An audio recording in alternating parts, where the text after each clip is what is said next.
CM Siddaramaiah ಜೊತೆಗೆ 1-to-1 ಸಭೆ ಅಂತ್ಯವಾಗಿದೆ. ಈಗ 1 ಗಂಟೆ ಹೈಕಮಾಂಡ್ ಸಿದ್ದರಾಮಯ್ಯನವರ ಜೊತೆಗೆ ಮಾತುಕತೆಯನ್ನ ಮಾಡಿರೋದು. ರಾಹುಲ್ ಗಾಂಧಿ ಅವರು 1-to-1 ಸಭೆಯನ್ನ ಮಾಡಿರೋದು ಮುಕ್ತಾಯವಾಗಿದೆ. ಈಗ ಡಿಕೆ ಶಿವಕುಮಾರ್ ಅವರ ಸರದಿ. ಸಿದ್ದರಾಮಯ್ಯರವರ ಜೊತೆಗೆ ನಡೀತಾ ಇದ್ದಂತ 1-to-1 ಸಭೆ ಈಗ ಅಂತ್ಯವಾಗಿದೆ.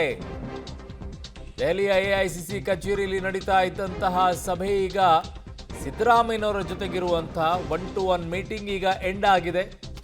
ಸರಿಸುಮಾರು 1 ಗಂಟೆ ಈ ಸಭೆ ನಡೆದಿರೋದು. ಕನ್ವಿನ್ಸ್ ಮಾಡಕ್ಕೆ ಇಷ್ಟೊಂದು ಟೈಮ್ ತಗೊಂಡ್ರ ಅಥವಾ ಬೇರೆ ಏನಾದರೂ ಷರತ್ತುಗಳನ್ನು ಸಿದ್ದರಾಮಯ್ಯನವರು ಹಾಕಿದ್ರಾ? ಕೆಲವೇ ಕ್ಷಣಗಳಲ್ಲಿ ಈಗ ಡಿಕೆ ಶಿವಕುಮಾರ್ ಅವರು ಕೂಡ 1-to-1 ಸಭೆಗೆ ಭಾಗಿಯಾಗ್ತಾರೆ. ಬಹಳ ಕುತೂಹಲ ಕೆರಳಿಸ್ತಾ ಇದೆ. ಈಗ ಮೊದಲನೇ ಹಂತ ಮುಕ್ತಾಯವಾಗಿದೆ. ಸಿದ್ದರಾಮಯ್ಯನವರ ಜೊತೆಗೆ ಮಾತುಕತೆ. ಎರಡನೇ ಹಂತ ಡಿಕೆ ಶಿವಕುಮಾರ್ ಅವರ ಜೊತೆಗೆ ಮಾತುಕತೆ. ಮೂರನೇ ಹಂತ ಇಬ್ಬರನ್ನು ಸೇರಿಸಿ ಮಾತುಕತೆಯನ್ನು ಮಾಡಿ ಒಂದು ಫೈನಲ್ ಡಿಸಿಷನ್ಗೆ ಬರಬೇಕಾಗಿದೆ. ಆ ಫೈನಲ್ ಡಿಸಿಷನನ್ನು ಇವತ್ತೇ ಹೇಳ್ತಾರಾ ಅಥವಾ ಹೇಳಲ್ವಾ ಅನ್ನುವಂಥ ಕುತೂಹಲ ಈಗ ಮನೆ ಮಾಡಿದೆ. ಸದ್ಯಕ್ಕೆ ಎಐಸಿಸಿ ಕಚೇರಿಯಲ್ಲಿ ಸಿದ್ದರಾಮಯ್ಯನವರ ಜೊತೆಗೆ ನಡೀತಾ ಇದ್ದಂಥ 1-to-1 ಸಭೆ ರಾಹುಲ್ ಗಾಂಧಿ ಅವರು ನಡೆಸಿರೋದು ಮುಕ್ತಾಯವಾಗಿದೆ. ಅವರ ಆಪ್ತರಿಗೆ ಏನು ಮೆಸೇಜ್ ಹೋಗಬೇಕು ಅದು ಮೆಸೇಜ್ ಕೂಡ ಹೋಗುತ್ತೆ. ಬಟ್ ಒಂದು ಕ್ಲಿಯರ್ ಕಟ್ ಆಗಿ ಆಗುವಂಥದ್ದು ಹೈಕಮಾಂಡ್ ಏನು ಹೇಳುತ್ತೆ ಅನ್ನುವಂಥದ್ದನ್ನು ನೋಡಬೇಕಾಗಿದೆ.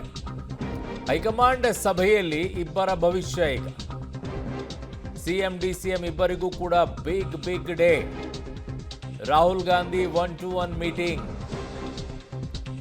ಇವತ್ತು ರಾಜಿಯೋ ಅಥವಾ ಆಜ್ಞೆಯೋ ಇಬ್ಬರಲ್ಲಿ ಯಾರಿಗೆ ಮಂಗಳ ತರಲಿದೆ ಮಂಗಳವಾರ.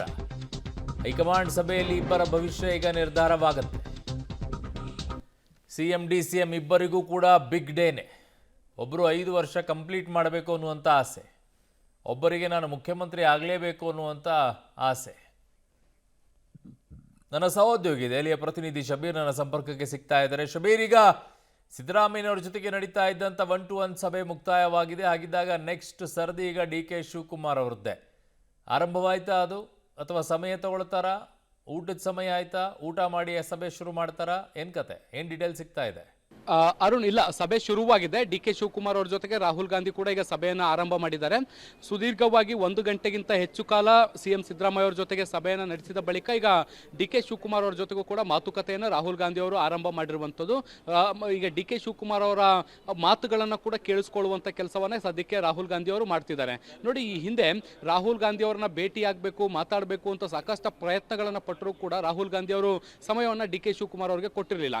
ಈಗ ಸರದಿ ಬಂದಿರುವಂಥದ್ದು, ಈಗ ಕುತ್ಕೊಂಡು ವಿಸ್ತೃತವಾದಂಥ ಮಾತುಕತೆಯನ್ನು ನಡೆಸುವಂತಹ ಸಮಯ ಬಂದಿದೆ. ಈಗ ತಮ್ಮೆಲ್ಲ ಮಾತುಗಳನ್ನು ಕೂಡ ರಾಹುಲ್ ಗಾಂಧಿ ಅವರಿಗೆ ಇಡುವಂಥ ಪ್ರಯತ್ನವನ್ನು ಕೂಡ ಈಗ ಸದ್ಯಕ್ಕೆ ಡಿ ಕೆ ಶಿವಕುಮಾರ್ ಅವರು ಮಾಡ್ತಾ ಇದ್ದಾರೆ. ತಮ್ಮನ್ನು ಯಾಕೆ ಮುಖ್ಯಮಂತ್ರಿ ಮಾಡಬೇಕು, ಪಕ್ಷಕ್ಕೆ ತಮ್ಮ ಸೇವೆ ಏನು, ಕೊಡುಗೆ ಏನು, ಎಲ್ಲವನ್ನ ಕೂಡ ವಿವರಿಸುವಂಥ ಕೆಲಸವನ್ನು ಕೂಡ ಈಗ ಸದ್ಯಕ್ಕೆ ಡಿ ಕೆ ಶಿವಕುಮಾರ್ ಅವರು ಮಾಡ್ತಾ ಇದ್ದಾರೆ. ಇದಾದ ಬಳಿಕ ಬಹುಶಃ ಒಂದು ಲಂಚ್ ಬ್ರೇಕ್ ತೆಗೆದುಕೊಳ್ಳುವಂಥ ಸಾಧ್ಯತೆಗಳಿದ್ದಾವೆ. ಇದಾದ ಬಳಿಕ ಮತ್ತೊಂದು ಸುತ್ತಿನಲ್ಲಿ ಇಬ್ಬರು ನಾಯಕರನ್ನ ಮುಖಾಮುಖಿಯಾಗಿ ಮಾಡ್ತಾರಾ ಅನ್ನುವಂತಹ ಪ್ರಶ್ನೆಗಳು ಕೂಡ ಇದ್ದಾವೆ. ಬಹುಶಃ ಆ ಸಾಧ್ಯತೆಗಳು ಕೂಡ ದಟ್ಟವಾಗಿ ಕಾಣಿಸ್ತಾ ಇರುವಂಥದ್ದು. ಬಹುಶಃ ಮತ್ತೊಂದು ಮಾತುಕತೆಯನ್ನು ಮಾಡೋ ಮೂಲಕ ಈ ಎಲ್ಲ ಗೊಂದಲಗಳಿಗೆ ಇತ್ಯರ್ಥಪಡಿಸುವಂಥ ಪ್ರಯತ್ನಗಳಾಗ್ಬೋದು. ಬಹುಶಃ ಸಂಜೆ 4-5 ಗಂಟೆ ತನಕವೂ ಕೂಡ ಮ್ಯಾರಥಾನ್ ಸಭೆಗಳು ಆಗುವಂಥ ಸಾಧ್ಯತೆಗಳಿದೆ ಅನ್ನುವಂಥ ಮಾಹಿತಿಗಳು ಸಿಗ್ತಾ ಇದ್ದಾವೆ. ಅರುಣ್, ಸೊ ಡಿಕೆ ಜೊತೆಗೆ ರಾಹುಲ್ 1-to-1 ಸಭೆ ಕೂಡ ಈಗ ಆರಂಭವಾಗಿದೆ. ಸಿಎಂ ಜೊತೆಗೆ ರಾಹುಲ್ ಸಭೆ ಅಂತ್ಯವಾಗಿದೆ. ಈಗ ಡಿಕೆ ಶಿವಕುಮಾರ್ ಅವರ ಸರದಿ. ಮೋಸ್ಟ್ಲಿ ಇಬ್ಬರದ್ದು 1-to-1 ಸಭೆ ಅಂತ್ಯವಾದ ನಂತರ ಒಂದು ಗ್ಯಾಪ್ ಕೊಟ್ಟು ಆಮೇಲೆ ಇಬ್ಬರ ಜೊತೆಗೂ ಕೂಡ ಫೈನಲ್ ಆಗಿ ಒಂದು ಮಾತುಕತೆಯನ್ನು ಮಾಡ್ತಾರೆ. ಇದು ಸುದೀರ್ಘವಾಗಿ ಮ್ಯಾರಥಾನ್ ಸಭೆ ನಡೆಯೋ ರೀತಿಯಲ್ಲಿ ಕಾಣಿಸ್ತಾ ಇದೆ. ಸುಲಭವಾದ್ದಲ್ಲ ಇದು. ಮುಗಿಯುವಂಥ ಲಕ್ಷಣಗಳು ಸದ್ಯಕ್ಕಂತೂ ಇಲ್ಲ. ಯಾಕೆ ಅಂತಂದರೆ ಸದ್ಯಕ್ಕೆ ಸಿದ್ದರಾಮಯ್ಯನವ್ರದ್ದೇ 1 ಗಂಟೆ ತಗೊಂಡಿದೆ. ತದನಂತರ ಡಿ ಕೆ ಶಿವಕುಮಾರ್ ಅವ್ರದ್ದು. ಕನ್ವಿನ್ಸ್ ಮಾಡೋದು ತುಂಬ ಟೈಮ್ ತೊಗೊಳುತ್ತೆ. ಕನ್ವಿನ್ಸ್ ಮಾಡೋರ ವಿಚಾರದಲ್ಲಿ ತುಂಬ ಟೈಮ್ ತೊಗೊಳುತ್ತೆ. ಬಟ್ ಆಸೆ ಇಟ್ಕೊಂಡಿರುವಂಥವ್ರಿಗೆ ಇರೋದಿಲ್ಲ. ಈಗ ಡಿ ಕೆ ಶಿವಕುಮಾರ್ ಅವ್ರನ್ನ ಕನ್ವಿನ್ಸ್ ಮಾಡೋದಾದರೆ ಇಲ್ಲೂ ಕೂಡ ಟೈಮ್ ತೊಗೊಳುತ್ತೆ. ಅಲ್ಲಿ ಟೈಮ್ ತೊಗೊಂಡಿದೆ ಸಿದ್ದರಾಮಯ್ಯನವ್ರದ್ದು ಅಂತಂದರೆ ಕನ್ವಿನ್ಸಿಂಗೇ ಇರುತ್ತೆ.